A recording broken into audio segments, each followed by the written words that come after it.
Dünya Feministler toplantısı yapılıyormuş. İlk sözü Alman feminist almış. Geçen yıl aldığımız karar uyarınca kocama dedim ki, bundan sonra kendi çamaşırlarını kendin yıkayacaksın.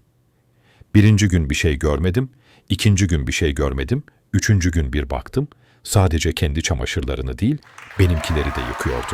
Sonra sözü İngiliz feminist almış. Geçen yıl aldığımız karar uyarınca kocama dedim ki, bundan sonra kendi bulaşıklarını kendin yıkayacaksın. Birinci gün bir şey görmedim, ikinci gün bir şey görmedim, üçüncü gün bir baktım, sadece kendi bulaşıklarını değil, benimkileri de yıkıyordu. Sonra sıra gelmiş bizim Türk feministe. Geçen yıl aldığımız karar uyarınca kocama dedim ki, Mahmut, bundan sonra kendi yemeğini kendin yapacaksın. Birinci gün bir şey görmedim, ikinci gün bir şey görmedim, üçüncü gün sol gözüm açılmaya ve uyuşukluk gitmeye başladı.